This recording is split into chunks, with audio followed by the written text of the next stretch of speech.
आप सभी विश्वासियों को जैसु आज का सुसमाचार सन्मति के अध्याय 5 वाक्यांश 43 से 48 से लिया गया है।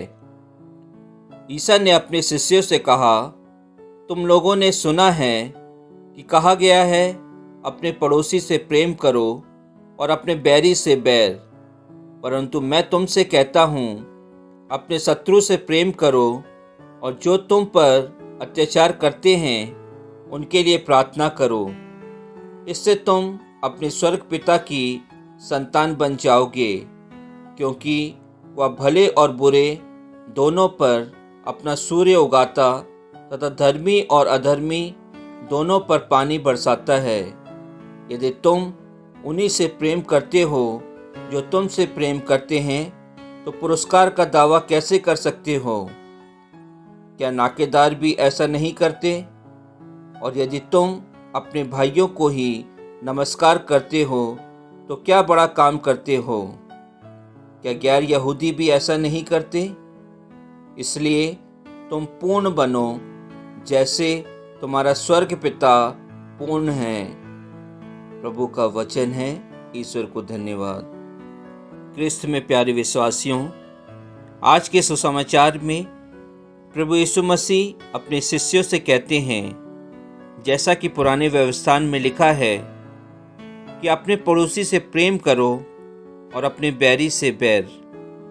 इस पर प्रभु यीशु क्रिस्त अपनी प्रज्ञा के अनुसार अपने शिष्यों से कहते हैं कि मैं तुमसे कहता हूँ कि अपने शत्रु से प्रेम करो और तुम पर जो अत्याचार करता है उनके लिए प्रार्थना करो।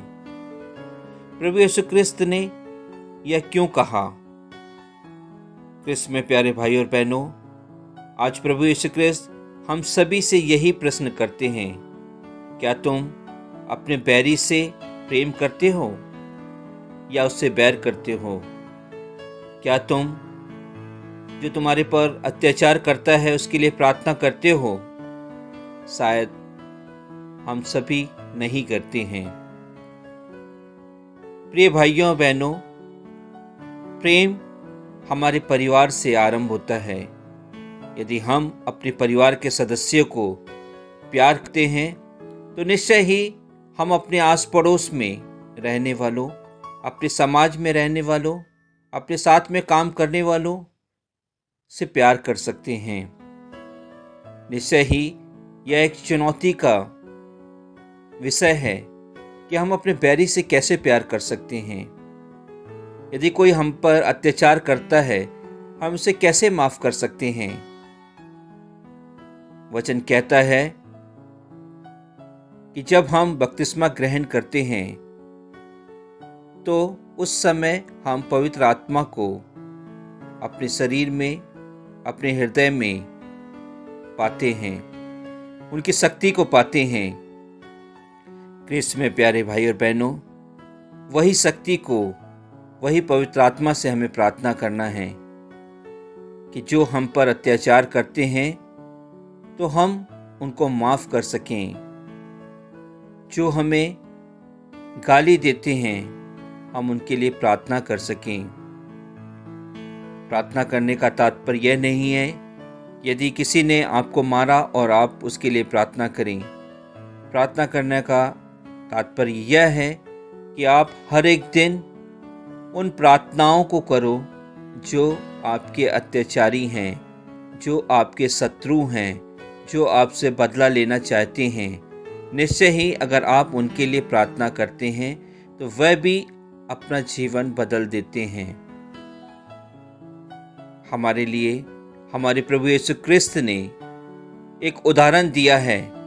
उनकी मृत्यु के द्वारा फरीसी, शास्त्रियों और उनके शत्रुओं ने, जो उनको नहीं चाहते थे कि वे उपदेश दें, उन लोगों ने उनके ऊपर इतना अत्याचार किया, यहाँ तक उनको क्रूसित कर दिया। उसके बाद भी वे ईश्वर से प्रार्थना करते हैं, ईश्वर इन्हें माफ़ कर दीजिए, क्योंकि ये नहीं जानते ये क्या कर रहे हैं। जब ये शत्रु फरीसी यह सुनते हैं, उसके बाद वह अपने पापों के लिए पछताते हैं और फिर ऊंचे स्वर से उनका सेनापति कहता है, निश्चय ही यह ईश्वर का पुत्र है।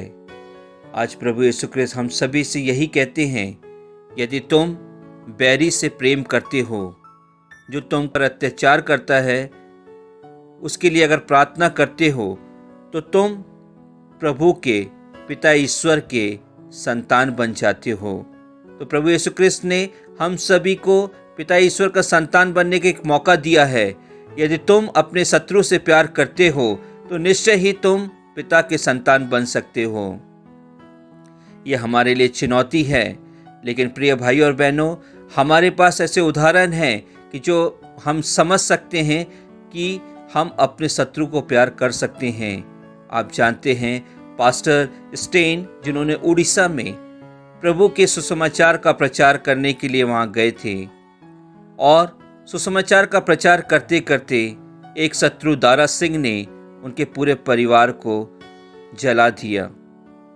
लेकिन उसके बाद उनकी पत्नी ने उस शत्रु को उस दारा सिंह से मिली और उन्हें क्षमा कर दिया।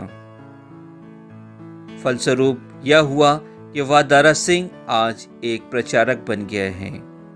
यदि हम देखते हैं हमारी धर्म बहन रानी मरिया, आप देखते हैं उनके जीवन, उनके साथ जो क्रूरता से उनकी हत्या की गई थी, लेकिन उनके परिवार ने उन शत्रुओं को, उन लोगों को माफ़ कर दिया। आज हम जानते हैं कि वे लोग आज उस परिवार का हिस्सा बन गए हैं। क्रिस्त में प्यारे और भाई और बहनों, आज प्रभु हमें भी यह बताते हैं कि यह शक्ति, जो शक्ति उनको मिली थी, वह शक्ति हमें भी मिल सकती है। यदि हम प्रार्थना करते हैं, तो हम सबसे पहले अपने घर के सदस्यों को, जो हमारे साथ में रहते हैं, उनको हम माफ़ करें, उनको प्यार करें, उनके लिए प्रार्थना करें, और उसके बाद वही शक्ति पाकर हम दूसरों को क्षमा करें, दूसरों की गलतियों को माफ़ कर दें और उनसे प्रेम करें, उनके लिए अपने प्रभु यीशु क्रिस्त के समान अपने जीवन को समर्पित करें। आज हम इस स्थान पर हैं कि जब प्रभु यीशु हमसे कहते हैं कि पिता ईश्वर के लिए सभी लोग समान हैं, क्योंकि उन्होंने हम सभी को अपने अनुरूप बनाया है। इसलिए पिता ईश्वर कहते हैं कि मैंने धर्मी अधर्मी दोनों के लिए सूर्य को उगाया है और दोनों को मैं पानी बरसाता हूँ। यदि तुम एक दूसरे से प्रेम करते हो, जो तुमसे प्रेम करता है, और यदि तुम उससे प्रेम करते हो, तो तुम कुछ खास नहीं कर रहे हो। यदि तुम पुरस्कार पाना चाहते हो, पूर्ण बनना चाहते हो, तो आज हमारा स्वर्ग पिता हमसे कहता है कि तुम उससे प्यार करो जो तुम्हारा बैरी है। तुम उसके पाप क्षमा करो जो तुम पर अत्याचार करता है। यदि तुम ऐसा करते हो, तो निश्चय ही तुम मेरे राज्य में प्रवेश कर सकते हो। आमीन।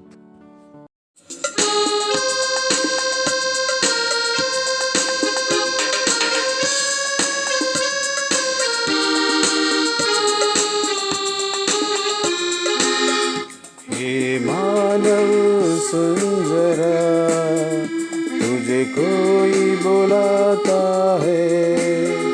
हे मानव सुन जरा, तुझे कोई बुलाता है।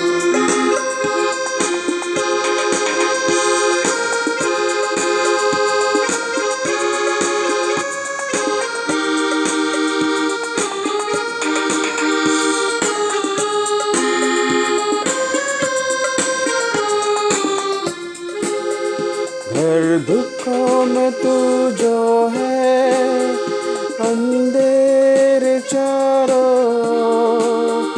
देने तुझे ये जीवन यीशु बुलाता है। हर दुखों में तू जो है, अंधेरे चारों देने तुझे जीवन बुलाता है।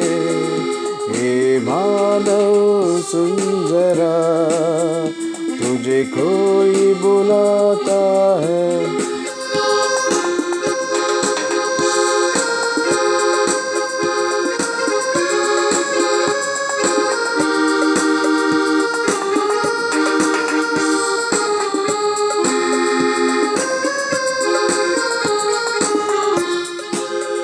कोई नहीं यहाँ तेरा, सब खो गए तेरे, देने तुझे ये जीवन यीशु बुलाता है। कोई नहीं यहाँ तेरा, सब खो गए हैं तेरे, देने तुझे ये जीवन यीशु बुलाता है। मानव सुन जरा, तुझे कोई बुलाता है।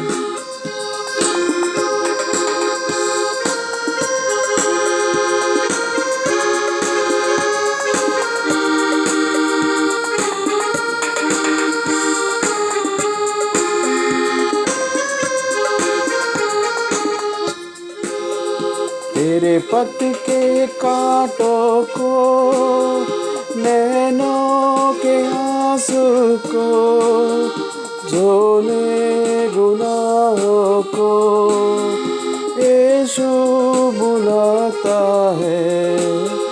तेरे पथ के कांटों को, नैनों के आंसू को, झोले गुनाहों को यीशु बुलाता है।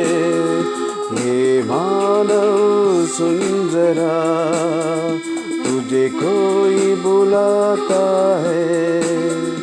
ये मानव सुन जरा, तुझे यीशु बुलाता है।